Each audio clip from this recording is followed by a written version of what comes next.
Fishing like a local isn't just about catching fish. It's about connecting with the environment and the people who call it home. It's about hearing the stories and traditions that have been passed down for generations and sharing unforgettable moments with the people you meet along the way. Fishing like a local is having an experience that stays with you forever. And with Fishing Booker, you can experience it too, no matter where you are. Discover your next adventure on Fishing Booker. I'm Erica Lynn, and we all know the ocean is the most demanding environment on Earth, consistently testing the reliability and durability of our equipment. When you spend as much time fishing as I do, you know that reliable gear is essential for staying on the water. This is why I went with the Abyss battery to power my trolling motor, electronics, and outboard. The guys at Abyss Battery are rattling the saltwater industry by manufacturing performance marine batteries specifically designed for sonar, outboards, trolling motors, and electronic fishing reels. They're also Bluetooth compatible, so I found checking battery statuses right on your phone while you're out on the water is a huge game changer. To learn more about why Abyss batteries are used by the pros and factory installed by premier boat builders, visit abyssbattery.com. Hello and welcome to the Publicly Challenged Podcast. I'm your host, Luke Oswald, and I hope you join me on my quest for knowledge to become a better hunter, angler, and forager. Stick with us and who knows, maybe we will learn something together. Before we get to the show, I just want to mention a few things. Initial Ascent packs, they're awesome. I used a 2K all last season. I'm still using it now for stuff. I'm going to be using it for training for prepping for my hunt and getting some miles in with some weight on my back. And I just recently picked up a 6K, and it's going to be awesome as well. Plan on using it on my elk hunt along with the 2K if I'm doing some day hunts or something and having a base camp. But if I'm packing on my back and going in there, depending on where I'm at, I'm going to be using that 6K. Dennis and Joe are amazing people. What's awesome about that company is you can reach out to them, and they're the ones who are going to answer your call and actually talk to you about their product. And you're going to even get a handwritten note from them thanking you for your purchase and wishing you luck on that hunt. And I just find that is super awesome and amazing in this day and age to have somebody that does that for you and actually handwrites a note for you is just amazing. And on top of that, it's an American-made product. And one thing about this podcast is, and myself, is just that anything that's American-made that I can support or get behind and it's a quality product, I'm going to talk about it. This is not a paid promotion. I'm honestly just talking to you about an amazing pack. So check them out. If you don't have one or you're looking for a pack, give them a try. You'll like it for sure. And then on top of that, we're going to talk about treelineacademy.net. Treelineacademy.net is the most comprehensive e-scouting course ever made. Mark Livesey is just an amazing wealth of knowledge, and he's willing to share that with everybody. So check that out and see what's going on there with that. Use promo code PC2020. Save yourself 20% on sign up. It's awesome. And actually, it's not 20%. It's $20. Save yourself $20 off a sign up. Then the next one I want to talk about is Basemap. Basemap app with their hunt data, the online mapping system for e-scouting, setting waypoints, smart markers. So you have all your hunt data on the wind and anything, as long as you have a cell signal. It's absolutely amazing. There's so much more that's coming out. They've updated their offline maps, so they're way faster than they used to be, which I know a lot of people were actually kind of complaining about that, but now they're lightning fast. I've downloaded them, used them. It's awesome. On top of that, they've got some new updates that are coming out that are just going to blow you away. Can't talk about them yet, but we will be talking about them. So check them out. Use promo code PC25. Save yourself 25% on sign up, only on the website, not on the app. And with that being said, let's get to our show. All right, so I'm sitting here and I am talking to BRYAN Broderick. Did I say that right? Yeah. Okay. So, BRYAN, why don't you go ahead and introduce yourself a little bit, and we will go ahead and kind of just roll into this thing. Sure. I live in southern Alabama, LA, lower Alabama, if you will. So lived down the Gulf Coast, born and raised down here, and been bow hunting, I guess, going on 36 years now, and started hunting out west, doing a lot of public land hunting about 30 years ago. So when I was 18, I started, and pretty much spent my whole life just working so I can hunt. So that's basically my story in a nutshell. So when did you decide that you wanted to go out west and kind of pursue game out west? What led you to that? Well, I consumed everything available to me once I discovered hunting and especially bow hunting. Consumed all the media, everything I could get my hands on. This is all prior to outdoor television and things like that. Certainly pre-internet. So you mean like actual books and magazines and things that you people bet. don't consume that much anymore? No, my whole room was just stacks of hunting magazines. I had some of the old original Eastman stuff. I had Fur Fishing Game. Oh yeah. Some of the original stuff back then, some of the original traditional bow hunter stuff. I mean, I just was eat up with it. And so, and then of course you start reading the stories about hunting out west. And for a Southern boy, it was super romantic to read about it, and just consumed everything I really thought about. So I was super fortunate. There was a gentleman at our church that worked with our youth group, and he had been in the military and had been stationed out in Arizona and New Mexico during his tenure in the service. And he was an incredible outdoorsman, incredible hunter, incredible trapper, just one of the guys that he would stand out today. He was that good. And so, but back then he was just a unicorn. And I was super fortunate to have a relationship with him through our church, and he was an incredible mentor. And he's the one that started me bow hunting. No one in my family bow hunted; they just gun hunted. And he got me started trapping and fly fishing and all kinds of great things. And he and I went out west to New Mexico the fall after I graduated high school. And he took me out to a unit where he had hunted in the past when he was living out there. And, that was in 1991. So I've been going ever since. And then it got a little obsessive to where I was quitting my job, usually around the middle end of August every year, wherever I was working at the time. Most of the time it was at a hunting and fishing store. So it was kind of an accepted practice, right? Type of deal. Yeah. So, the cold front flu was an acceptable excuse to miss work. But anyway, I would leave and put an old crappy camper shell that I bought secondhand on the back of my truck and drive out west. And I'd stay out there pretty much the entire month of September and hunt multiple states. Then it started creeping into October. Then I started driving up into Canada. And so it just got to be where it was, I don't know, that's what I did for a living in the fall. I felt like I was a bow hunting gypsy, because I would work all year to save up enough money to be able to live out of my truck for a month or two in the fall. And I was going to school at the time, so I would take the fall semester off instead of the summer like everyone else. Right. And so the fall was my summer. And, all my buddies were like, man, you're crazy. You're missing football games and the parties, and nobody wants to miss the fall in college. I was like, nah, I'm good.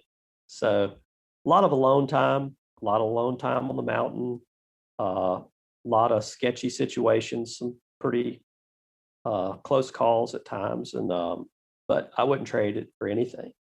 So that's just what I did.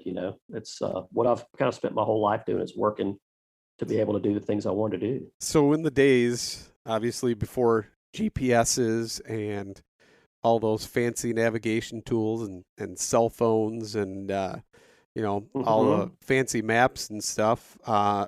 Right. How did you find your way around? I mean, did you actually learn land navigation somewhere that you knew those skills from reference points on a map and compass? Yes, sir. I mean, yep. So the gentleman that I mentioned earlier, he taught me the basics of that. When I would go to a new area, I would actually call like the Forest Service. I would call the Department of Game and Fish and talk to biologists. And you got to realize back then, you could call a biologist and they would be honest with you and they would tell you, some pretty true stats. And they weren't getting calls every day like they probably are now. They're probably, they weren't, basically state sponsored hunting consultants like they are now. Right. So, when a, young Southern boy would call them and say, "Hey, I'm fixing to drive out from lower Alabama and come out there and hunt for a couple of weeks," they just laugh because they were thinking, "Man, this kid's going to wash out in 5 minutes." They had no idea I'd been there before or been around there. And so I'd get some pretty good information. And then, you had to like physically get the book from the USGS. And you go through the book and you would check and write down the numbers of the topo maps that you wanted and to what scale. And you would fill out a paper order form. You would actually write a check and you'd snail mail it out there, and then they'd snail mail you your paper maps. And my mother was a principal at the time. And so I would go to her school after school and I would laminate in the library. I'd laminate all my topo maps. So because they weren't water, you can order them waterproof now. Yep. Or water resistant, but why? I don't know if people even know what paper maps are now. I'm thinking that the water resistant paper topo maps are like new age stuff, but nobody uses that crap anymore. But anyway, no, I'd laminate them and get your highlighters go out there or highlight stuff on them, and and it looks so different. You'd get out there and there'd be a learning curve, but back then there was always somebody around. There was a local coming down the mountain, or there was a logger. There was somebody, and you could just flag someone down and go, "Hey, I think I'm here." They're like, no, you're 30 miles from where you think you are. So you'd get some really good guidance, and you just kind of struggle through it. And the first GPS I ever saw was in Idaho. And I had sat down at a junction of a trail in the Limhi zone. And I was pretty tuckered out. I had all my camp on my back. I'd gotten in about 4.5, 5 miles, something like that. And it was a pretty good push, a lot of elevation gain. So I sat down and I was eating a peanut butter and jelly sandwich. And I looked down, at my feet to my right, and there was a GPS there, and it was still on. Now, this thing was the size of like a brick, like a house brick. I mean, it was big, but it was one of those old big GPSs that had the little bitty screen on it. And you just, you had to like punch through the numbers and the letters. It took forever to type anything in. But somebody had left it there. And that's the first one I ever saw. I had no idea how to use it, but I just turned it off and stuck it in my bag. And that's the first GPS that I ever saw. It was on the mountain there in Idaho. That would have been in maybe 94, 95, something like that. Somewhere around there, I can't remember. And after that, I started realizing, that as they got smaller, that you could have that as a backup plan. Yeah. And so as they got a little smaller, I started using them as a kind of an emergency type thing, but I still very rarely ever used them, and never use them still today. It's pretty much just paper nav and going off maps, things like that. So are you primarily like, truck camping or having a base camp somewhere and then trekking out from camp, or are you backpack hunting now? Well, Luke, now I am. Now I'm a truck camping base camp guy. Yeah. I'm half the man I used to be, so I can't do the things I did when I was in my 20s. And back in 13 or 14, I actually had a building collapse while I was in it. Oh. So I had some pretty substantial damage and couldn't walk for about 6 months. Had to start walking again. Anyway, long story short, I can't do all the things I used to do. I'm probably 70% of what I could do prior to that. And so early on days, I did a lot of backpack, everything on your back, hunting. And I basically would load camp every day and stay mobile until I got in them. Fortunately, having that experience for 15 or 20 years, I got to explore a lot of country. I got to figure out how elk and deer move through country and how they react to different weather conditions, pressure, things like that. And for the most part, a lot of the areas that I hunted even back then still can produce for me. They're not near as good, of course, but they can still produce, but I can hunt those areas more efficiently and not be as maybe as physically demanding of a hunt. Right. Because I know how to, basically set up a camp and be within striking distance of where elk should be. It doesn't always work, but usually if you schedule yourself enough time, you can get into elk and deer. If you have a lot of plan B, C, D, E's, and F's that Right. you can just kind of move through the progression till you get in them. I found that, so my first elk hunt, I didn't have any game plan whatsoever. I thought it would be like, oh yeah, look at the map, find some spots, head out there, you get there, you get, like you said, that whole, wow, this is completely different than what I pictured in my head or looking at a map. And then, Those maps are flat. Yes, they are. And those lines, some of them, it doesn't look that tight when you're looking at it, but then you start gauging it and you actually stand there and you're looking up and you're going, oh man, that's a 2,000, foot elevation gain within, less than a quarter or an eighth of a mile traveled. So, right. So, that was like big discouragement. And then, by day 3, you're beaten down. You don't have a game plan anymore. And then, so talking to guys like Mark Livesey and it's Treeline Academy, I think that's huge for actually having, like you said, that game plan A, B, C, D, and solidify that, like put it on paper. So when you're out there and you're in the moment and you're feeling beaten down, look at that and, go, okay, man, it's not working out here. I'm going to jump up in elevation because that's where I think they're going to be, because we're not seeing any sign here or anything like that. And then you look at your map or your game plan and then go, okay, yeah, my fourth option, that's at higher elevation. Maybe go check that out. I think that's something that either a seasoned hunter knows or somebody that's had their butt kicked enough to where they said, man, I need to reevaluate this and do that. And I think that's awesome that like you brought that in and have that as how did you formulate that?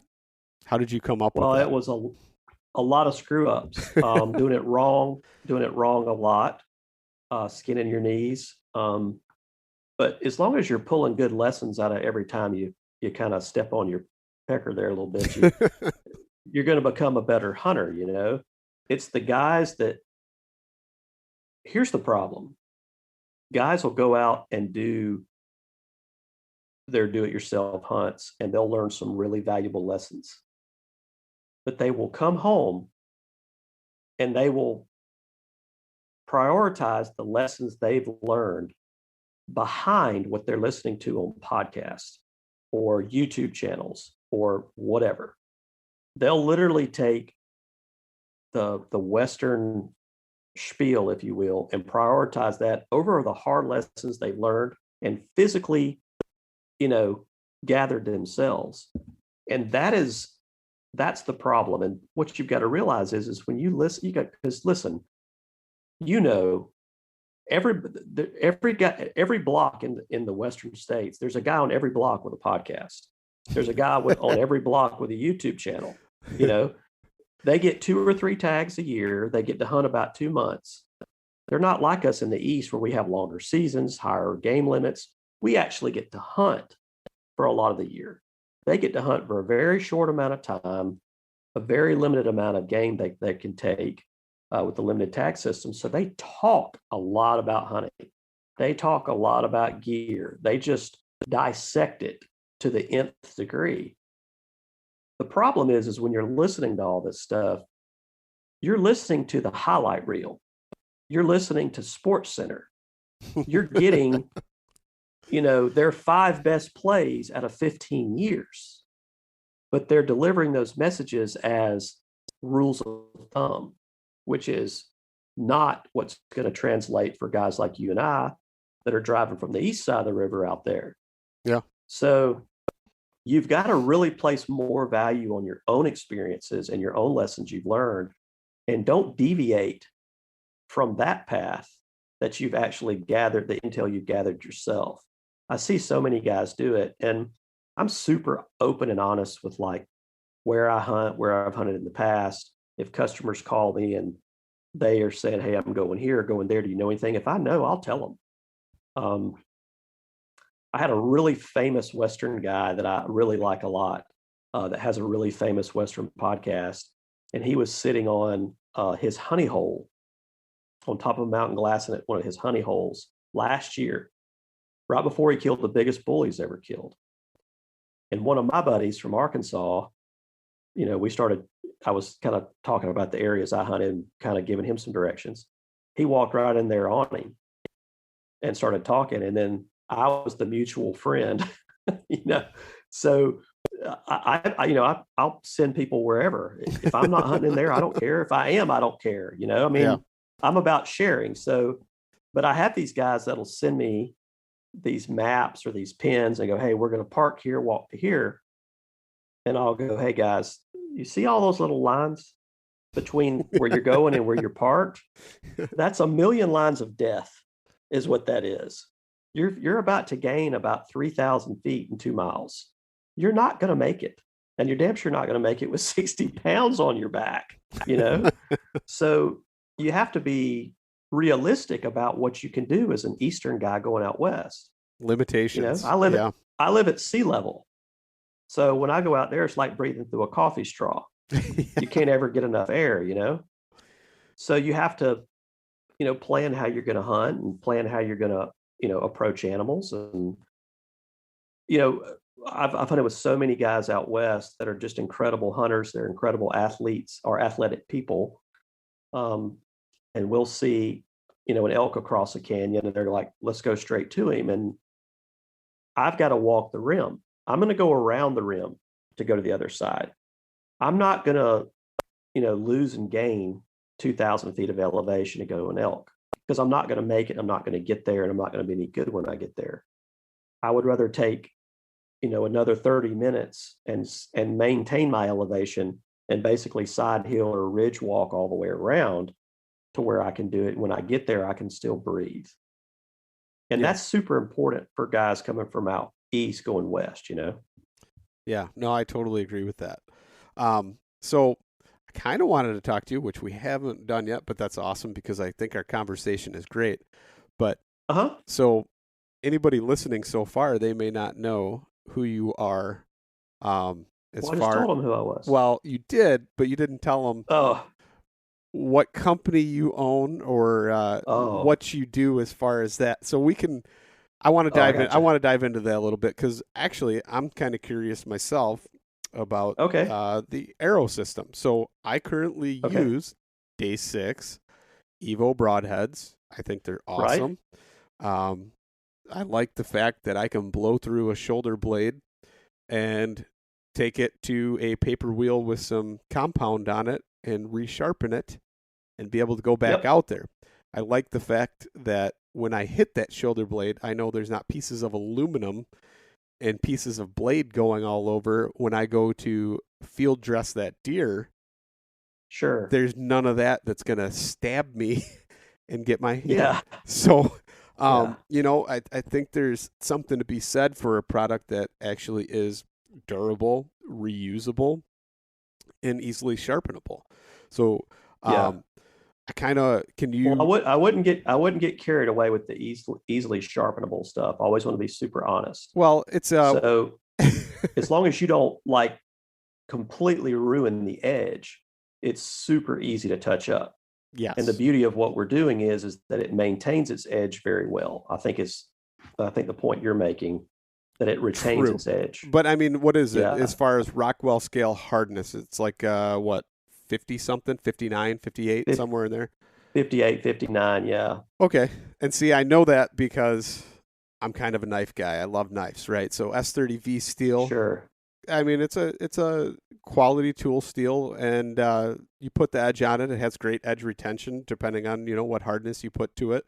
And Yes. with the right sharpening fixture, even if you do kind of obliterate that edge, you can restore that, and then Sure. be able to touch it up, like I said, with a paper wheel, like I do on my grinder. I think Yes. that's an awesome way to just put that back to where I can literally put a little spit on my arm and shave the hair right off of it. So, Right. Well, I think the point I was making is that I don't ever want it to mislead anyone. Like we never say, like you'll never hear us say field point accurate, because it's physics. There's no way that a broadhead's going to shoot the same at a field point once you get past certain distances. You've got drag, aerodynamics. It's just not going to allow it. So I don't ever want to mislead people. The reason I chose the steel that we chose is because I love a good steel too. I'm also a real knife guy, not a disposable blade knife guy. So, and I'll usually put a knife to, these are real numbers, not internet numbers, and not just all mine, but I'll put a knife to somewhere around 50 plus animals a year. So, and just by the nature of geography, where I live and where we hunt and how long our seasons are. So for me, having a steel that will retain its edge is super important. And I've broken so many disposable blade or replaceable blade knife blades. I'm just never going to use them. They're incredibly dangerous. They don't hold up. I love the sharpness, like the first, 2 or 3 minutes, and then they break. So I'm a knife steel guy too. And so S30V and S35V, they're both very similar. What I like about those is they're not the toughest, but they're right there near the top. They're not the most corrosion resistant, but it's right near the top. Like you can't hardly get anything better. But when it comes to edge retention, they're at the top. And when it comes to, the ability to resharpen them, they're not at the top, but they're close.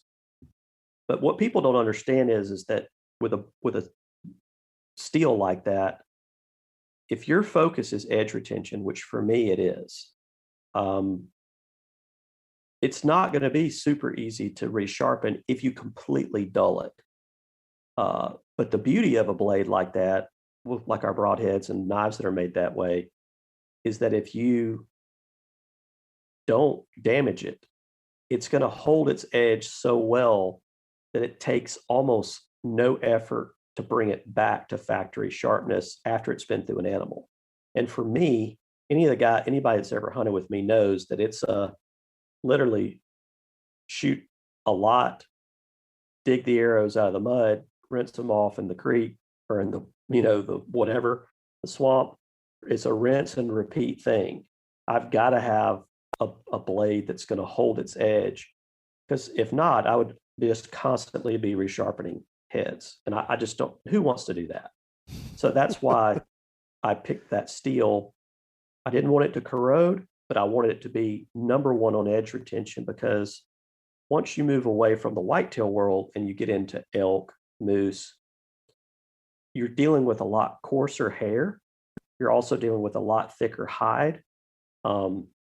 Even all the tissue inside those animals, their sinew, all of that stuff is so much tougher than like a whitetail. So as that arrow's going through and that head is cutting, it's constantly meeting different densities and different matter, of different organic tissue that is just trying to dull that blade. And so edge retention for me, for a broadhead, is just as critical it is for a skinning knife, if you're trying to take one knife in that's going to have the ability to clean and quarter and skin a whole elk. It's the same thing with a head. With a broadhead, you have a blade angle issue. You can't always have that very slight blade angle like a knife where you can draw the knife and drag it to cut. There's going to be angles because of the geometry to where not only is it trying to slice, but it's also chopping because of the different angles. That's where the edge retention is more important than anything, because you don't have the ability to have this super long, skinny broadhead that doesn't have any resistance against the edge, and it'll stay sharp because it's not getting dull by means of that blade angle. So that's the long version of why we chose what we chose. I don't really give a crap about shooting basement walls with my broadheads. So if there's a steel out there that is 20% stronger at shooting basement walls, that's fine. I'm not starting a YouTube channel and shooting basement walls and doing, metallurgy charts. I'm building a broadhead to be efficient for killing animals and repeatedly efficient for killing animals. That's what we designed. Yeah. So I've been playing with this for 15 years. So it's not like we just decided to do it, So let's sidebar here. I want to talk about that knife you're carrying, because what you're saying to me sounds like a David Bowie knife or something like that. Something that's, what were you carrying that you're doing all these animals without having to resharpen? Oh, it's a pocket knife. It's like a everyday ADC knife. Like I'm the. So who made it? Like Chris Reeves or something, or who? Well, no. I have lots of different knives. But so I have. All right. So we're probably the only hunting company that doesn't have our own like skeleton frame knife for sale, because I think everybody in the hunting industry has a CNC'd out skeleton frame knife. Pretty close, probably. Yeah. So we're the weirdos that don't sell a knife like that. For me, I'm a little old school. I have a knife in my pocket when I leave the house, and it's there all day. When I'm at the farm or if I'm hunting or on the mountain, I have a knife in my pocket. And that is the knife that I end up skinning, cleaning, quartering with, really more than anything.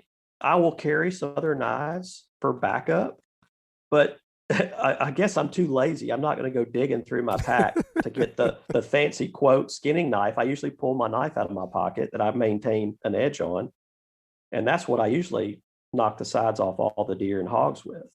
Yeah. That's, and that's the way everyone in my family and everyone I've ever hunted with, they had, a case or something in their pocket. And that's what you knock the guts out or knock the sides off a deer or a hog or whatever with. Yeah. Clean fish with it. I guess it's just so I was just wondering, like, if your knife was like a dendritic cobalt or stellite or something like that, to where no. Like, so the knife I use the most is one. I don't know if you've ever heard of HMC knives, Helion Machine Collective. No, I don't think I have. Yeah, he's a super nice. He's a great human, but HMC, and he'll pretty much make what you want. And I've got some of his, and I've got a knife that I have in my pocket. It's his most of the time. It's a S35, blade. It's easy to, once you get it sharpened, it's just incredibly easy to maintain an edge on, as long as you don't abuse the blade when you're cleaning. Some people abuse the crap out of their knife when they're working on an animal, and they're frustrated because it doesn't, make it all the way through and maintain its edge. Well, you got to be smart about what you're doing. You've got to think through the process of, okay, I'm going to minimize how much coarse hair I've got to cut through to open this animal up. And I'm going to minimize, the things that are going to be damaging to the edge. I'm going to do all this work that I can do before I ever start attacking ball joints, cutting sinew, tendons, things like that.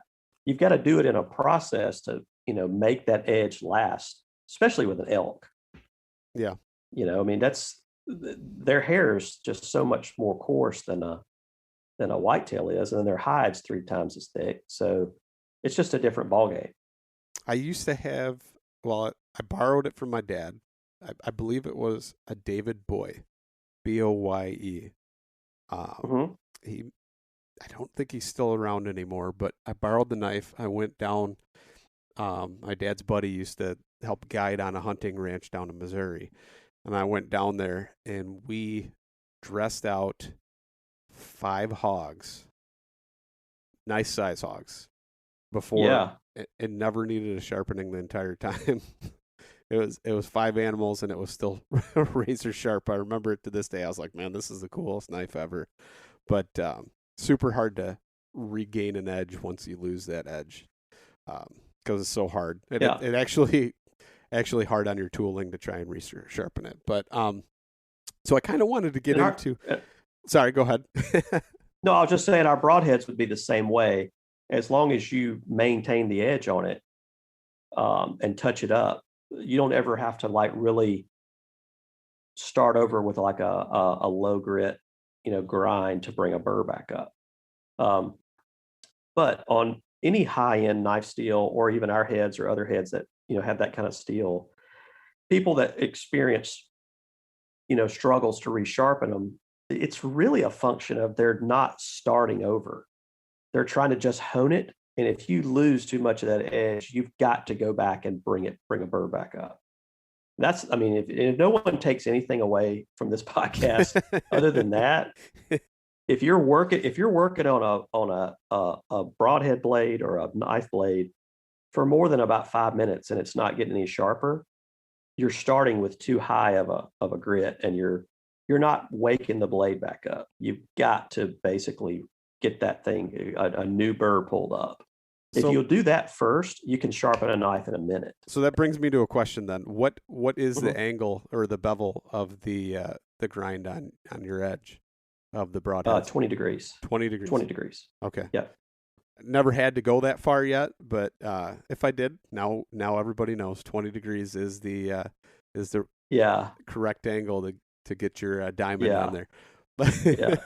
Well, I'm really underselling our heads. I mean, because they hold their edge so dang well. I haven't had to do it yet. I actually haven't. No. The paper wheel is the only thing I've used. That and like a day to day, I actually don't even touch them on the paper wheel. I'll like, if I'm taking them in and out of the quiver, like every day or every other day, I'll take them on a strop and I've got a strop with some polishing compound, and that's enough just to buff that edge back to where you get that micro edge on there, that polish, and then it brings it back sharp enough to where it'll shave hair.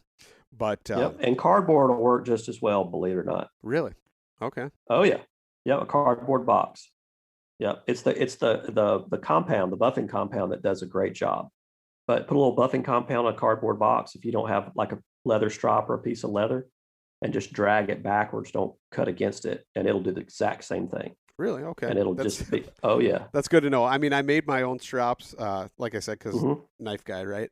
But just a piece of MDF and some wood glue and a piece of leather, and you do a smooth side on one side and the grain on the other, and you put your different polishing compounds on there. Works pretty good. Yeah, it works great. Yep. You're right. But so I wanted to get into the actual arrows of the Day 6 arrows. Okay. Because I'm kind of curious myself.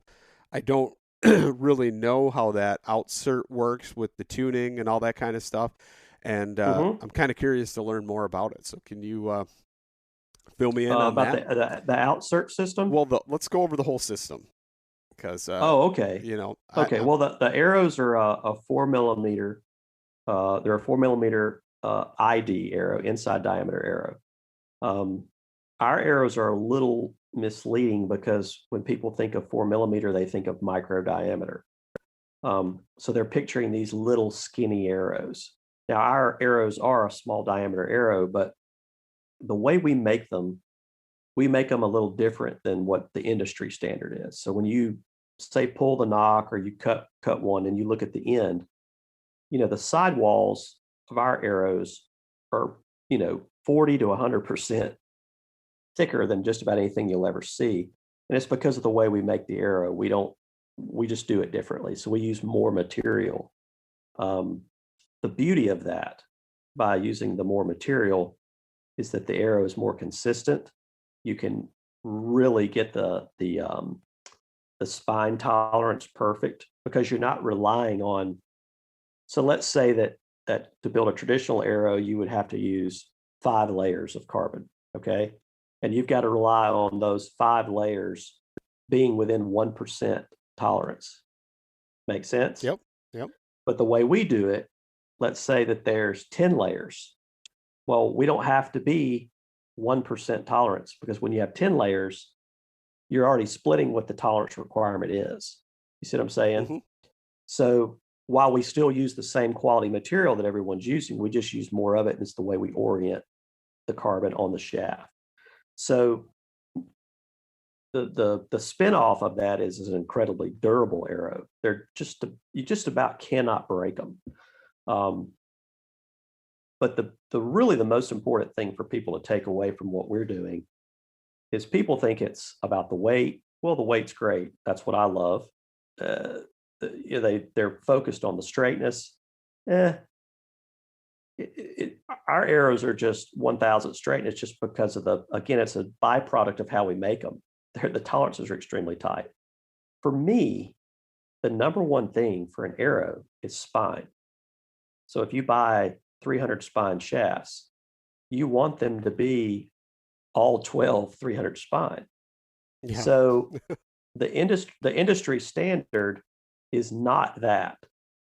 What's accepted within the archery industry is a very broad range of spine tolerance between a dozen different shafts. If you buy like what ours are achieving is basically, if you buy a dozen 300 spine arrows, they're going to be 305 to 300, 300 to 295. You're talking about a 5,000th tolerance in spine. That's where accuracy comes from. That's where arrow flight comes from. It's the shaft flexing identically as it comes off the bow from shaft to shaft to shaft. The beauty of that, another byproduct of our construction is the way we build them, you don't have to knock tune. So when you're knock tuning arrows within a dozen, you're having to go do a knock tune, rotate the arrow on the knock until you line all the stiff and weak sides up. Yep. When you're doing that, the more you have to do that, it's basically telling you the worst tolerance that spine is on that model of arrow. With ours, you don't really have to do that. The knock tuning is just it's non-existent. They're all the same, and they're all the same 360 around the clock. So that's what my focus always was on. When you combine the outsert system, the way we do it is everything indexes off the center of the shaft, the inside, which is the perfectly straightest part of an arrow.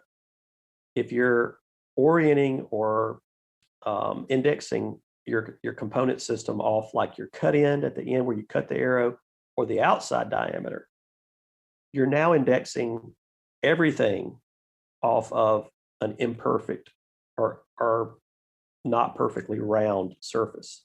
So if you look at an arrow, it looks like it's perfectly round on the outside, but it's really not. Most of them, all of them, are somewhat egg-shaped, but just at a small degree, you would never notice. But by indexing everything off the inside, it's always going to be perfect and perfectly aligned and perfectly centric with the center of the arrow. And that's where you get the perfect spin from. Everything's lined up. The outsert system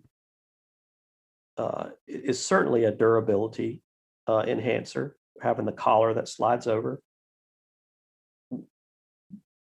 The reason I like it, and the reason I like it overall way more than durability or anything else, is for a friction reducer. So if the very front of your arrow is a 308 diameter, which is 5/16, is what the basically standard field points, broadheads, everything's kind of made to that 308. If the very front of your arrow is 308, and then immediately behind that point, after that head goes through a hide, goes into an animal, and where that head and that in the end of that outsert meet, if that's 308 or your widest, largest diameter, once you get to that point, if everything else behind it is less, it's basically you've created a slightly larger hole for a smaller object to go through with zero friction. Now, people talk about like the tapered shafts. It's the same concept, but the difference is that it's a slow taper as it's going to the back. Makes sense? Mm-hmm. So it's slowly tapering to a smaller point. With an outsert system on a small diameter arrow, once you go through the hide at that wide point, an inch behind that, you're already down to like a 30% less diameter. So the whole length of the shaft behind the first inch is 30-40% less. So it's not touching anything as it's going through the bigger hole that the outsert's created. Any arrow manufacturer will tell you that system with a small diameter and a larger collar, the penetration benefits are threefold. It's not a slight percentage better. It's like 300% better. And it's not just me saying that. Anyone that makes those arrows will tell you that. Why someone would ever shoot an arrow that's the same diameter front to back is without something like that in the front. This day and age is beyond me. I shoot a half cert, so I'm kind of in that boat, but not quite. you know, I mean, the half cert is quite a bit larger. It's the diameter, I guess but it tapers up to 308. Yes, that's right. Yeah. Same concept. Yeah. Except I like how the outsert, it's longer. It gives it more of that taper than such a drastic as the half cert. The half cert doesn't have as much. So I'm just kind of curious about. I think it's pretty neat, the concept of that, because in a sense it's like a tapered shaft. You're just not getting the full length of it, right? You're getting it. That's correct. Yeah, within a couple inches there. How long are your outserts then? They're 1.5 inches long. So it's a 2-piece system. So it's basically a half out like what you have. Okay. And then the end of that half out is threaded. And so our collar slides over and then it threads on, but you also epoxy that on as well. So we're accomplishing two things. We have a mechanical bond with threads, and then we have a chemical bond with epoxy. So once you screw our outserts onto the insert parts or the half out parts, and then you epoxy them on, they're not coming off. You can with threads, screwed on threads and epoxy. You can, glue the gates of hell shut. You're not getting it open. So I'm just kind of curious then, is there like a balancing process or like something you got to come up with for the application? Are you unthreading it after you balance it and then putting the epoxy on and doing it? Is there any balancing required or what? There's not, no. So basically the way we install them is we put a little bit of epoxy on the insert part, and then we screw them together. And then we, basically put the epoxy on the pin, and then on the outside of the shaft, it's a 24-hour epoxy. So it has like a 20-minute work time. So you slide that on. Once you slide it on, you can put it on your spinner and spin it. Now, keep in mind, everything is indexing from the center of the shaft. So usually when you spin them, they're dead nuts. But if you had to rotate them a little bit, you could to get the, concentricity perfect. You're putting a pair of channel locks on them and just kind of give them a tweak, or can you do it? No, you do it with your fingers. Okay. Yeah, no. So we have a 1/1000th tolerance gap between the outside of the shaft and the inside of the collar once you slide that on. Now, a lot of people would say, well, you want that thing to fit perfect. You want it to touch. You don't want it to touch. You actually want the only thing that's truly touching and indexing is that internal pin that slides into the inside of the arrow. That way it's because that's the true part. Yeah. All you want to do, now keep in mind, a 1/1000th tolerance, 1/1000th of an inch is a human hair. So we're not talking about, some giant gap there, but you want to fill that void with epoxy.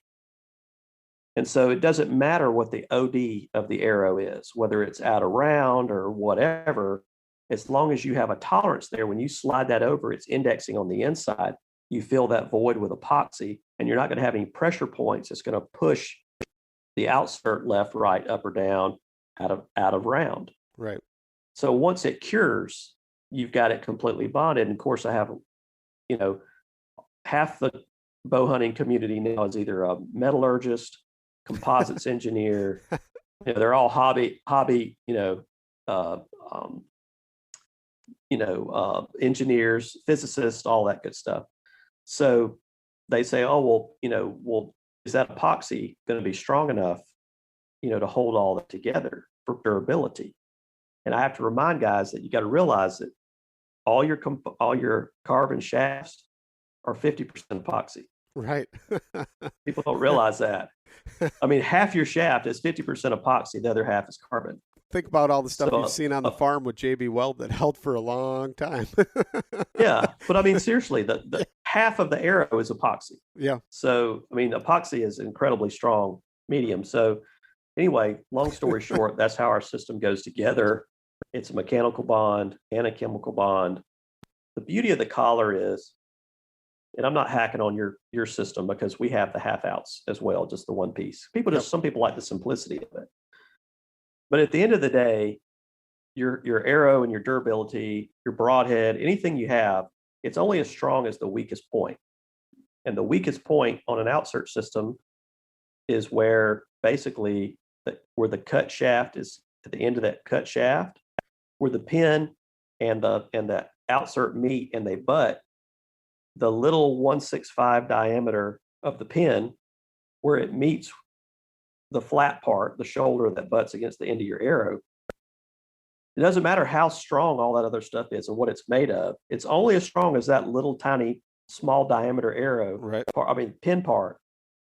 The beauty of the collar is that collar's transferring that hinge point. Okay. So if you can imagine where the outsert, like the half out, butts to the carbon, that's your weak point right there at that seam.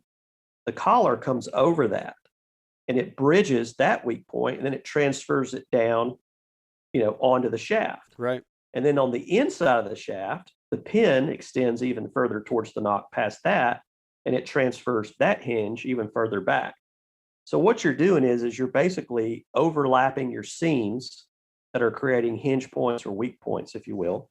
You're overlapping them and bonding them all together. So when it's all done, it's transferring basically the weakest point of where the leverage is going to bend, which is the end of the cut arrow. It's transferring it back towards the nock in 3 different locations.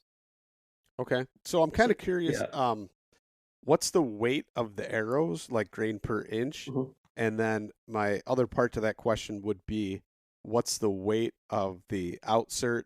And then how far does the outsert actually go onto the arrow? And do you recommend like the person cutting or getting the arrow and, cutting it to whatever dimension, or are you leaving it longer because of that, or cutting it shorter because of that? That's a really good question.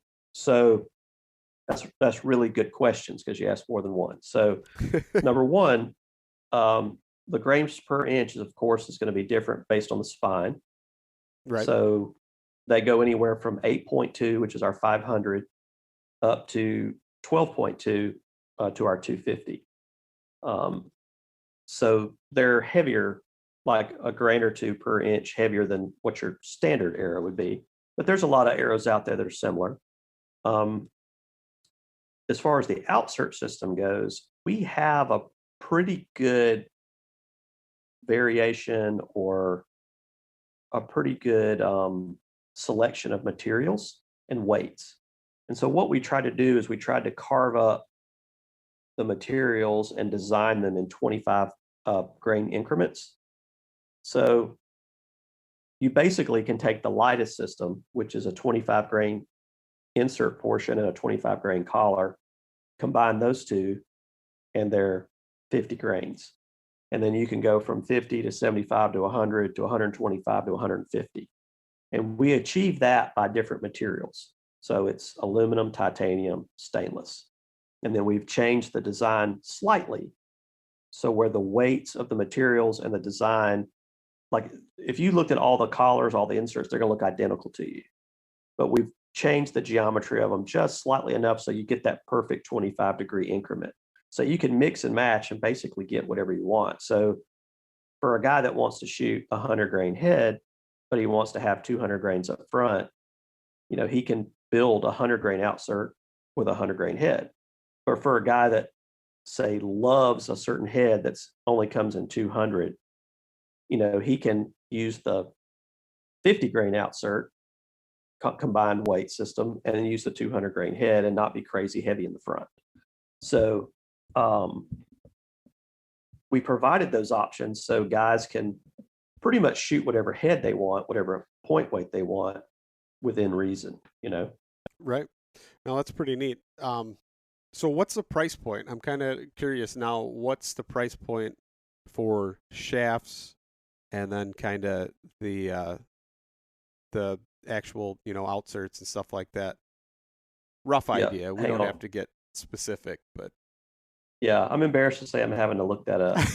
I told you I'm not an internet hunting industry guy. The shafts are 176 for a dozen, and 174. I'm sorry. Which isn't that bad, and hopefully my wife's not listening to this episode because I may or may not have paid more. So for other arrows. Well, people put us in the expensive category, the high-end category, and I'm a very realistic, like black and white thinker, and so it never crossed my mind that we would be placed as expensive based on the things I've been buying, previous to day 6. Yeah, Victory makes some pretty expensive shafts. Yeah, well, all the companies do, Yeah. But if you think about it, though, if you go buy a $180 set of shafts from some of these companies, the components that come with them, are basically 10 cent, 20 cent little cheap aluminum components. Then you have to go buy some upgraded components if you want to have some durability or options for the ends. Right. Our arrows, what they come with that centric component system as a standard. So that comes with the shafts? Yes. Oh wow. Okay. All right. That's our shafts are a bargain. If you took our shafts and took our component system away, and then you just went and bought, third-party components. If you did that with any other arrow, you're at $240, $250. Go price some of these other component systems. They're crazy expensive. And ours come with these. I'm a black and white guy. I'm a very transparent person. This is not about money, marketing, or a shell game for us. This is about helping guys become better bow hunters. So I don't mind telling you, like, our cost is $3 an arrow for the components. So we have basically $1.50, like for the 2 aluminum components that come with them, for the 50-grain outsert system.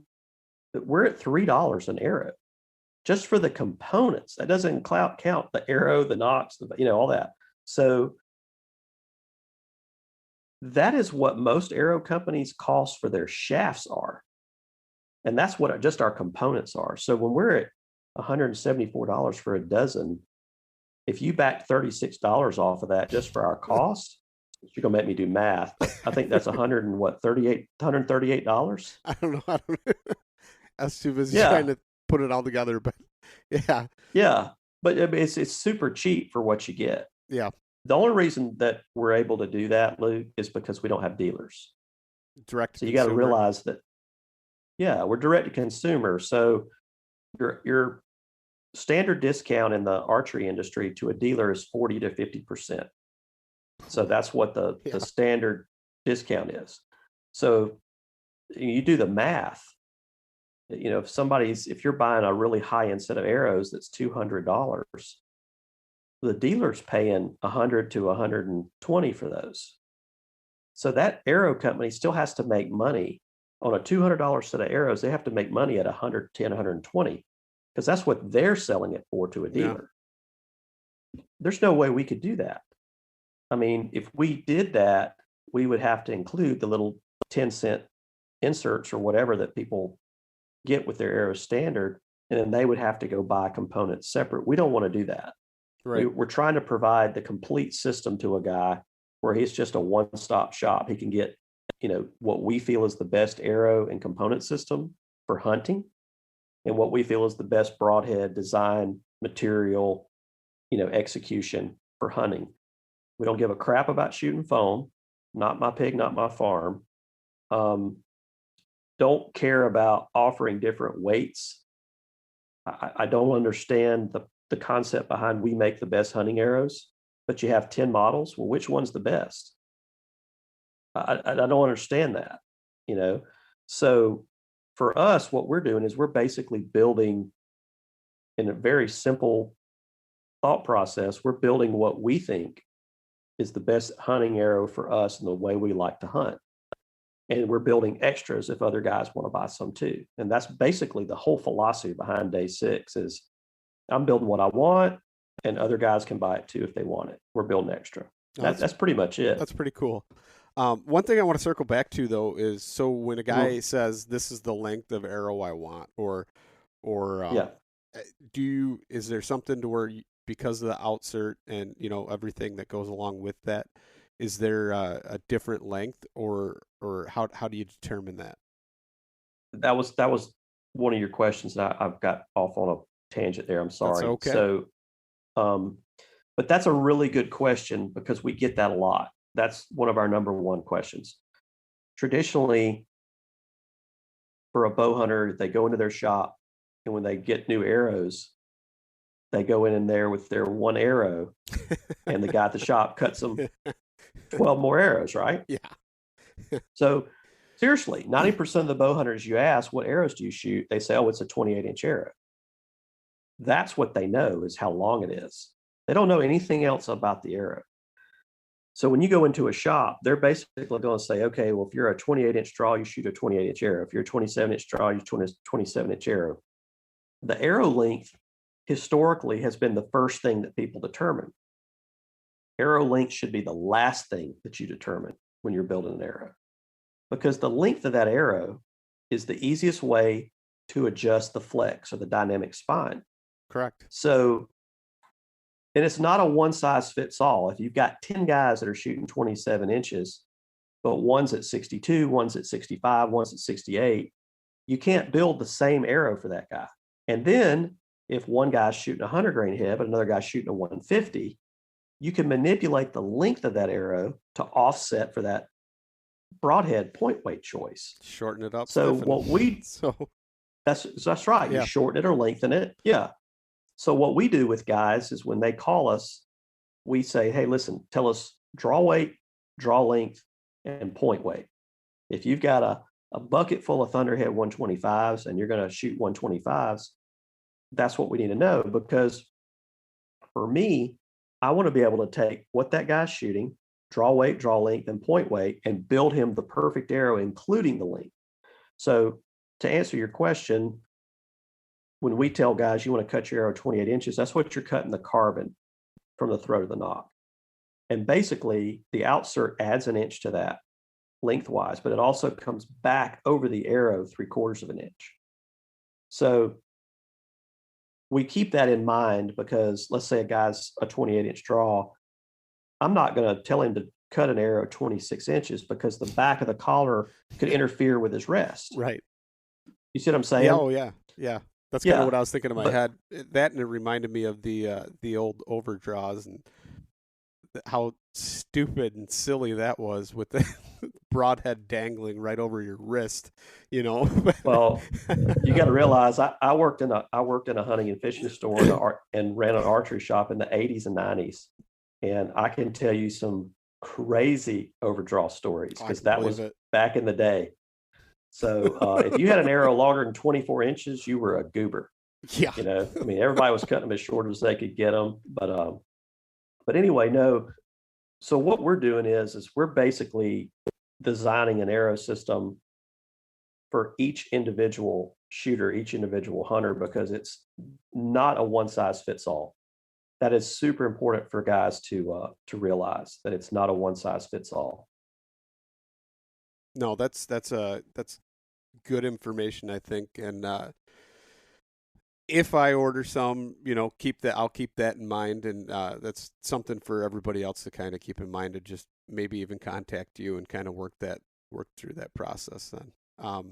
Yeah, because that's what we do. We yeah. talk to everybody, Luke. Every single person. I like that. Yep. I like it. So with that being said, I think that's a good point to wrap it up. I was super curious about the product, and enjoyed talking to you about the different hunting stories even before we actually remembered to hit the record button. Sure. And it's been good talking to you. So can you tell people where to find you and all the products and all that kind of stuff? Yeah, well, we only have our website, Stay Six Gear. We have an Instagram page. We do monitor that. We do have a Facebook page.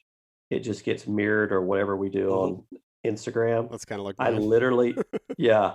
I don't ever go to Facebook because it gets me in a bad mood, and I've got to hire somebody to look at that for me, because I don't like looking at it. I get so upset. Look at all the crap on there. But so if you want to reach us, you can reach us through Instagram. You can reach us through the website.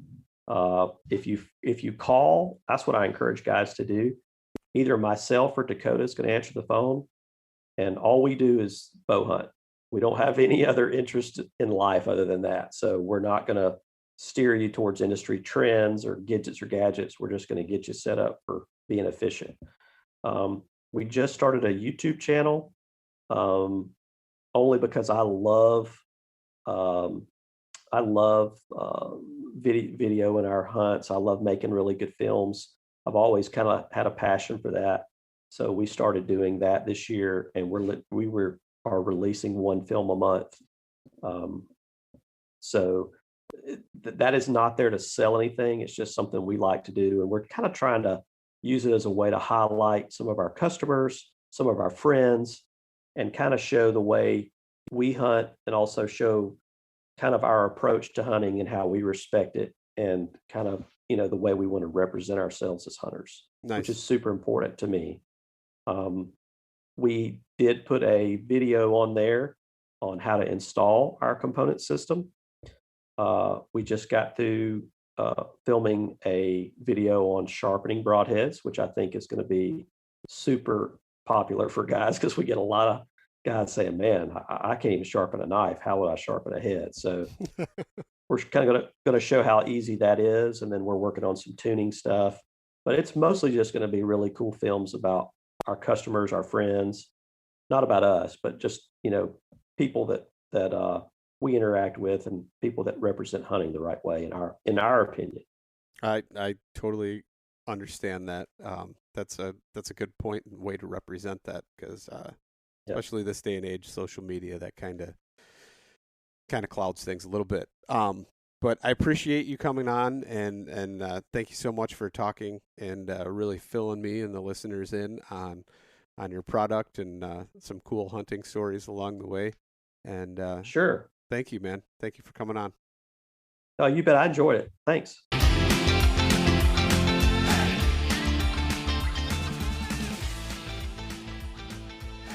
And once again, thank you so much for listening to the Publicly Challenged podcast. I hope you enjoyed the show, and if you did, please subscribe on whatever platform it is you're listening to. Also, if you could leave a review, that would help us out. And you can check us out on Instagram or at publiclychallenged.com. And once again, thank you so much for listening to the show.